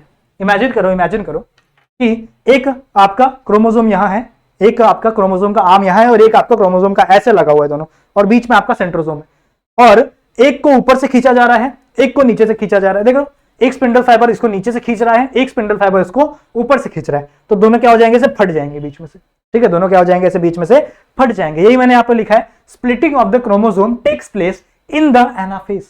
बहुत इंपॉर्टेंट फेज है बच्चों आपका anaphase. Anaphase is the most important phase जहां पे आपके एक्चुअल क्रोमोसोम्स क्या होते हैं, स्प्लिट हो जाते हैं दो पार्ट में। ठीक है, एक्चुअल आपके क्रोमोसोम्स स्प्लिट हो जाते हैं दो पार्ट्स में। अब ये क्यों स्प्लिट होते हैं, इसका रीजन बताया गया है कि ये जो स्पिंडल फाइबर है ना, ये छोटे होने लगते हैं, ये साइज में छोटे होने लगते हैं, जिसके वजह से इनको फटना पड़ता है। ये दो क्रोमोसोम्स को बीच से फटना पड़ता है, तो ये दो आर्म ऊपर चली जाएगी, ये दो आर्म नीचे चली जाएगी, ये दो आर्म ऊपर चली जाएगी, ये दो आर्म नीचे चली जाएगी। मैं आप लोग को बना के दिखाता हूं, रुको ध्यान से देखो, कुछ ऐसे दिखेंगे। ये आपका बीच का सेंट्रोमियर, एक आर्म यहां पे, एक आर्म यहां पे, सिमिलरली एक सेंट्रोमियर यहां पे, एक आर्म यहां पे, एक आर्म यहां पे। सही है? सिमिलरली यहां पे बच्चों एक आर्म यहां पे, एक आर्म यहां पे, और एक आर्म यहां पे, और एक आर्म यहां पे। दिख रहा है? दिख रहा है? और ये आपके यहाँ पे काइनेटोकोर प्रेजेंट है, यहाँ पे भी काइनेटोकोर लगा है, यहाँ पे भी काइनेटोकोर है, यहाँ पे भी काइनेटोकोर है, और यहाँ पे भी काइनेटोकोर है। इस काइनेटोकोर से कौन अटैच है, यहाँ पे आपके स्पिंडल फाइबर अटैच है। क्लियर है? समझ में आ गई बात? तो ये स्पिंडल फाइबर कुछ ऐसे खींचने लगता है। और याद करो, मैंने आप लोग को बताया था कि सेंट्रोमियर के नंबर पे ये डिपेंड करता है कि कितने क्रोमोसोम वहां पे प्रेजेंट है। अब देखो, अब सेंट्रोमियर के नंबर बढ़ गए। सही है? पहले इन दोनों के सेंट्रोमियर के नंबर एक थे, बट अब क्या हो गए, डबल हो गए। तो ऐसा कहा जाता है, ऐसा हम लोग को देखने के लिए मिलता है कि एनाफेज के टाइम पे आपके एक सेल के अंदर 92 क्रोमोसोम देखने के लिए मिलते हैं। समझा क्या? 92 कैसे बच्चों? 46 है, टोटल 46 थे पहले से, 46 ऐसे लगे हुए थे, पर जब ये फटे तो इसका सेंट्रोमियर अलग हो गया, इसका सेंट्रोमियर अलग हो गया, तो इसके अलग 46, इसके अलग 46, 46 प्लस 46 92। सही है? तो 92 क्रोमोसोम आप लोग को देखने मिलते हैं किसके अंदर, एनाफेज के अंदर। एनाफेज में आपको 92 क्रोमोसोम देखने के लिए मिलते हैं। और ये दिखते कैसे, साइंटिस्टों को ना ये बंच ऑफ बनाना की तरह दिखा था। जब ये स्प्लिट हो रहा था तो साइंटिस्टों को ये बंच ऑफ बनाना की तरह दिखा था, जैसे बनाना का बंच होता है। अब मुझे नहीं पता साइंटिस्टों को कैसे ये दिखा होगा बनाना का बंच, बट दिखा है, लाइन दी हुई है आपकी बुक में, तो याद करना जरूरी हो जाता है। सही है? और ये एक अकेला फेज है जहां पे आपको 92 क्रोमोसोम्स देखने के लिए मिल रहे हैं एक न्यूक्लियस के अंदर, मतलब न्यूक्लियस बोल लो, सेल बोल लो, एक सेल के अंदर। क्लियर है? समझ में आ गई बात? यहां पे आपका स्प्लिटिंग हो गया complete. This is the anaphase. Anaphase के बाद बच्चों नेक्स्ट आता है आपका telophase. Now telophase is the exact, ध्यान से सुनो, एग्जैक्ट अपोजिट टू प्रोफेज। मतलब जो भी चीजें प्रोफेज में हुई थी उनका अपोजिट होने वाला है क्या, टीलोफेज में। देखो क्या क्या हुआ है अभी तक। अभी तक आपका क्या क्या हुआ है, यहां पे दो सेंट्रोसोम, एक यहां पे, एक यहां पे, ठीक है, और आपके क्रोमोसोम्स पहुंच गए, दो क्रोमोसोम यहां पे आ गए, आधे क्रोमोसोम, और थोड़े से यहां पे आ गए। सही है? स्प्लिटिंग हुई है बच्चों, स्प्लिटिंग हुई है। याद करो, देखो अब आप लोग को समझ रहा होगा कि एस फेज में डीएनए का रेप्लिकेशन क्यों हुआ। समझ रहे हैं? डीएनए का डबल मेकअप क्यों हुआ, ताकि एक मेकअप ऊपर चला जाए, एक मेकअप नीचे चला जाए, ताकि क्रोमोसोम के नंबर सेम रहे, क्रोमोसोम के नंबर चेंज ना हो। सही है? तो यहां इतनी चीजें हो गई हैं टीलोफेज के पहले पहले। अब टीलोफेज बच्चों is exactly opposite to prophase. मतलब क्या होगा कि यहां पे देखो, मैं वही चीजें वापस नहीं लिखूंगा, जो मैं बोल रहा हूं वही आप लोग लिख लेना अपने बुक में। क्या होने वाला है यहां पे, वापस क्या होने वाला है, आपकी जो न्यूक्लियर मेम्ब्रेन है इट स्टार्ट्स टू रीअपियर, वापस वो रीअपियर होगी। ठीक है? उसके बाद आपके जितने भी क्रोमोसोम्स है उनका कंडेंसेशन स्टार्ट हो जाएगा। सही है, तो ये वहां पे देखो डीकंडेंसेशन हुआ था, यहाँ पे कंडेंसेशन हुआ था, यहाँ पे डीकंडेंसेशन होगा, माफ करना, वहां पे कंडेंसेशन हुआ था प्रोफेस में, याद है, यहाँ पे डीकंडेंसेशन होगा। वहां पे न्यूक्लियर मेम्ब्रेन डिसअपियर हुई थी, यहाँ पे न्यूक्लियर मेम्ब्रेन रीअपियर होगी। वहां पे सेल ऑर्गेनेलीज डिसअपियर हुए थे, यहाँ पे सेल ऑर्गेनेलीज रीअपियर होंगे।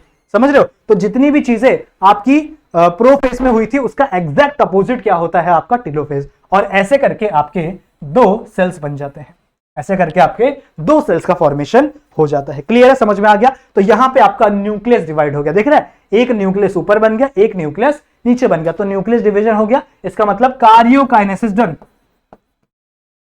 कार्योकाइनेसिस इज डन, लिख दें यहां पे डन। क्लियर है? नेक्स्ट स्टेप क्या है? Next step is the cytokinesis. अब साइटोकाइनेसिस बड़ा ही सिंपल है, देखो साइटोकाइनेसिस क्या है, अभी तक हम लोगों ने क्या पढ़ा, this is the one cell and इस सेल के अंदर कौन कौन सी चीजें हैं भैया, इस सेल के अंदर यहां एक न्यूक्लियस है, इस सेल के अंदर यहां एक न्यूक्लियस है।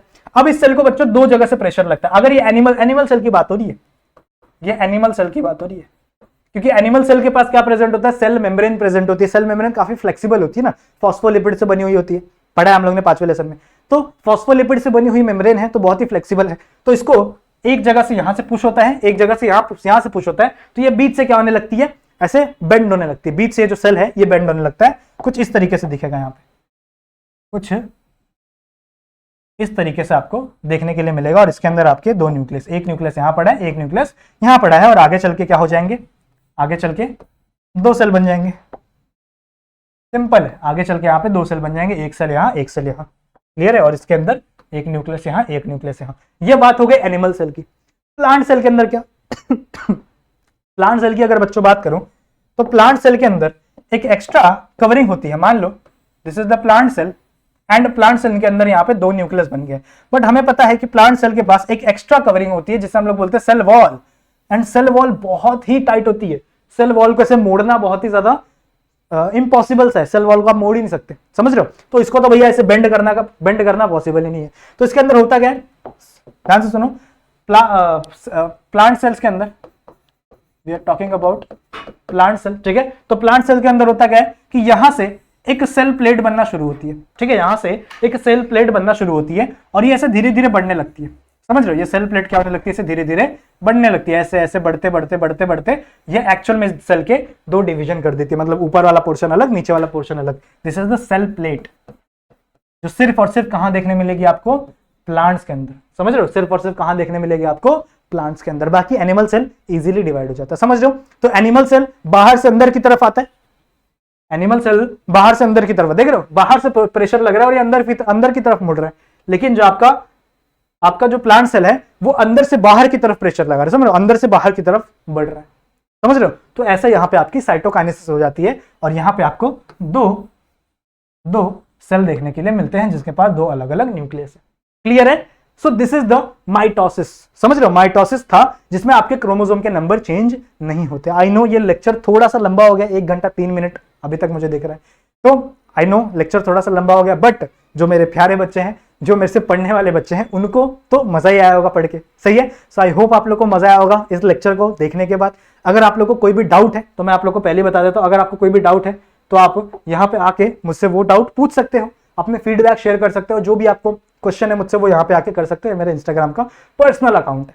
क्लियर है? तो आप यहाँ पे आ जाना। सही है? अगर आपको लेक्चर वीडियो पसंद आया होगा तो जरूर से इस चैनल को सब्सक्राइब कर देना अगर नहीं किया होगा, और वीडियो को लाइक जरूर से कर देना। कहाँ क्या कर रहे हो? ठीक है, वीडियो को लाइक जरूर से कर देना। चैनल पर नए हो तो सब्सक्राइब करके जाना, और अगर आप लोगों ने बेल नोटिफिकेशन को ऑल पे नहीं किया तो उसे भी ऑल पे कर देना, ताकि हमारे वीडियोस की नोटिफिकेशन आपके फोन पे आती रहे। क्लियर है? मिलते हैं नेक्स्ट वीडियो में, तब तक के लिए कीप स्टडीइंग।